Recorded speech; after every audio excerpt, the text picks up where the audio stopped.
Dorothy sat in the courtroom, her hands steady on her lap, not from nerves, but from the certainty of what was about to unfold. Across the mahogany table, Robert leaned back in his leather chair, that familiar smirk playing on his lips as he signed the divorce papers with theatrical flair. "Finally," he chuckled loud enough for the whole room to hear. "I'm free from this dead weight. 38 years was long enough." The courtroom fell silent until Judge Harrison cleared his throat. "Before we proceed, Mr. Patterson, there's one more financial disclosure we need to address."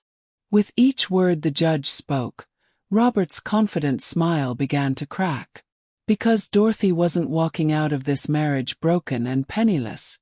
She was walking out wealthier than he'd ever imagined possible. Dorothy met Robert when she was just 24, fresh out of college with a degree in interior design and dreams of opening her own decorating business. Robert was 26, charming, and full of ambitious plans to start his own construction company. She fell head over heels, believing they would build their future together, brick by brick. From day one, Dorothy became Robert's biggest supporter. She had her own dreams, a small but elegant interior design studio where she could help families create beautiful homes. But when Robert's construction business needed capital, she quietly withdrew her savings account, the money she'd been saving for her own business, and handed it over without complaint. "When you succeed, we both succeed," she told herself, watching him use her money to buy his first work truck. For the next 15 years, Dorothy worked double shifts as a secretary at the local bank, came home to cook elaborate dinners, and spent her weekends helping Robert with paperwork, client calls, and even job site cleanup. When money was tight, she sold her grandmother's antique jewelry, pieces she'd treasured since childhood, to keep the business afloat. She never complained. She thought this was what marriage looked like, what partnership meant. She believed that love meant sacrifice, and that her turn to shine would come eventually. What she didn't realize was that while she was lifting Robert up, he was slowly forgetting who had helped him climb. By the time Dorothy turned 40, Robert's construction company had become the most successful building contractor in 3 counties. Local newspapers featured him in business profiles. The Chamber of Commerce invited him to speak at events. Money flowed in faster than they'd ever imagined, and suddenly everyone wanted to be Robert Patterson's friend. But as Robert's world expanded, Dorothy's place in it seemed to shrink. The man who once proudly introduced her as "my wife Dorothy," the brains behind the operation, now walked into social events like she was invisible. At the annual Contractors Association dinner, she heard him tell a group of younger businessmen, "Dorothy? Oh, she just handles the household stuff. You know how it is." The sting of those words cut deeper than any argument they'd ever had. She stood there in her best dress, holding 2 cocktails she'd fetched for him, watching him laugh with men who had no idea she'd been the one balancing his books for 20 years. But Dorothy didn't make a scene. She didn't cry or confront him in public. She simply smiled, set down the drinks, and walked to the ladies' room where she stared at herself in the mirror and wondered when she'd become so invisible. The moment that changed everything happened on a Tuesday evening in March. Dorothy had been battling a severe case of the flu for 3 days, barely able to get out of bed. Robert had been his usual self. No offers to make soup, no checking to see if she needed anything from the pharmacy. That night, she heard him on the phone with his business partner, Jim, discussing their latest project. She wasn't trying to eavesdrop, but Robert's voice carried through their thin bedroom walls. "Dorothy's been sick for days," Robert said, and for a moment, her heart warmed thinking he might actually be concerned. Then he continued with a laugh. "Honestly, Jim, I'm starting to think I married the wrong woman. At our age, I should have someone who adds value to my life, not just this." Dorothy lay in bed, tissues scattered around her, and felt something inside her chest go completely still. Not her heart breaking. That had happened gradually over the years. This was different. This was the moment she stopped caring about his opinion of her worth. She waited until she heard Robert's snores echoing from the living room, where he'd been sleeping for the past 6 months.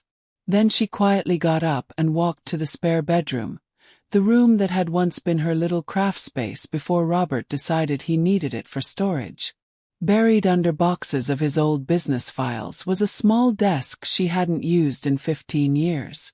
She cleared it off and sat down, pulling out a notebook and pen. At the top of the first page she wrote, "Dorothy's Interior Design Consulting Business Plan." For the next 7 years, Dorothy lived a double life.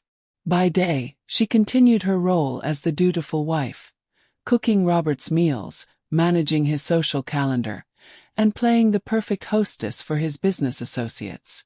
But 3 nights a week, after Robert fell asleep, she transformed into someone else entirely. She started small.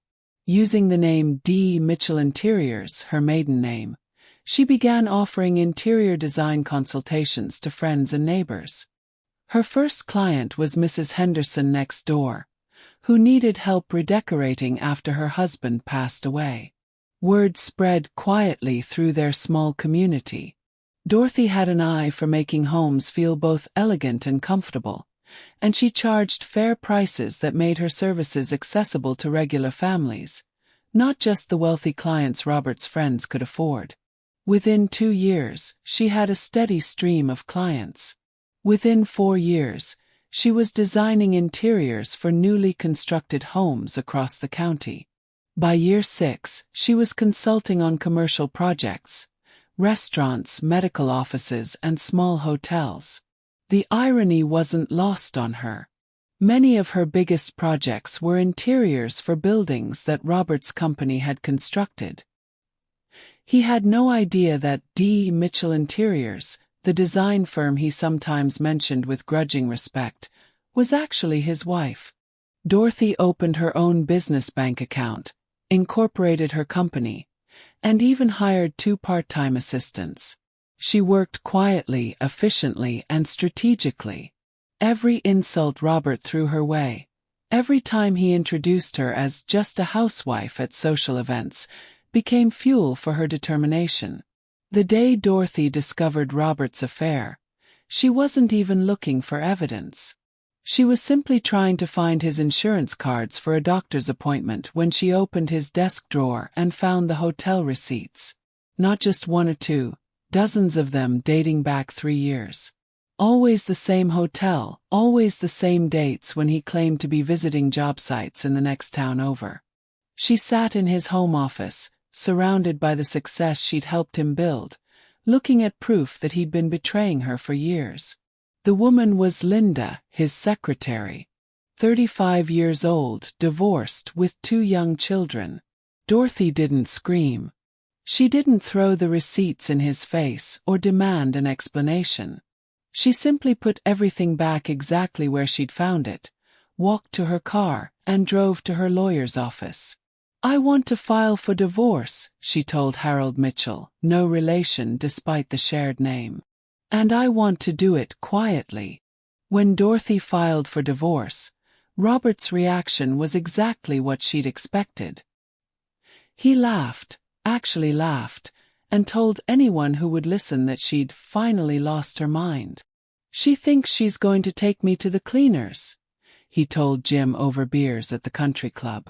"Dorothy. She doesn't even know how to balance a checkbook. She'll come crawling back within 6 months, begging me to take her back." Robert hired the most expensive divorce attorney in the county and walked into the courtroom like a man who'd already won.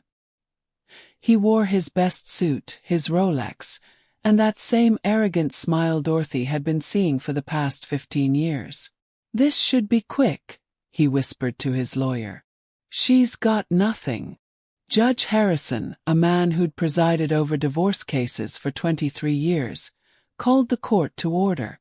The preliminary proceedings were routine: division of property, alimony discussions, the usual back and forth between attorneys. Robert sat back in his chair, occasionally checking his watch like he had somewhere more important to be. Then Judge Harrison looked directly at Dorothy. "Mrs. Patterson, do you have any additional assets or income sources to declare before we proceed with the settlement?" The courtroom went quiet. Robert glanced over at Dorothy with mild curiosity, the way you might look at someone who just asked a particularly silly question.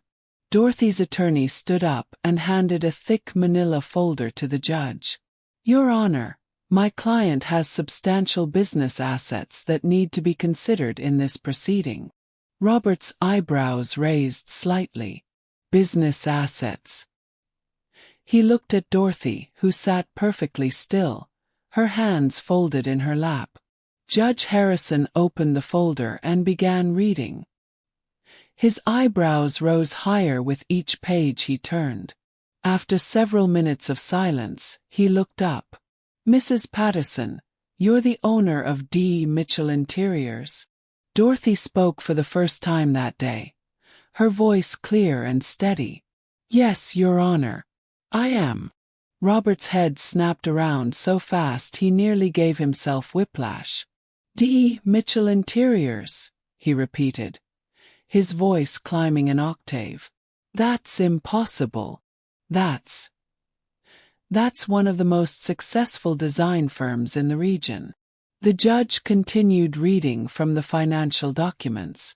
"According to these records, D. Mitchell Interiors has generated over $2.3 million in revenue over the past 7 years. The company currently holds assets worth approximately $800,000, with additional real estate holdings and business contracts valued at another $1.2 million. The courtroom was dead silent. Robert's lawyer leaned over and whispered something urgent in his ear, but Robert wasn't listening. He was staring at Dorothy like he was seeing her for the first time in their 38-year marriage. "How?" he whispered, loud enough for the judge to hear. Dorothy turned to face her husband directly. For the first time in years, she looked him straight in the eye with no trace of the quiet submission he'd grown accustomed to. "You never asked," she said simply. As the judge continued reading through Dorothy's business records, the full scope of her success became clear. D. Mitchell Interiors wasn't just a small local business. It was a thriving enterprise with clients across 4 states. The judge listed contract after contract: the renovation of the historic Riverside Hotel, the interior design for the new medical center, the consulting work for a chain of upscale restaurants. Projects that had made headlines in the local business journal. Work that Robert himself had praised at dinner parties without ever knowing his wife was behind it. "Mrs. Patterson," the judge said, "it appears your business has been operating successfully for 7 years. Can you explain why this wasn't disclosed earlier in your marriage?"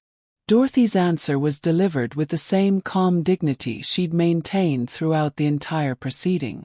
"Your Honor, I built this business during my personal time, using my own skills and education. I never used marital funds or assets. Every dollar I earned was reinvested into growing the company.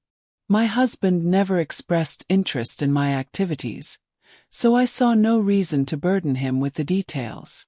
Robert's face had gone from confident to confused to something approaching panic.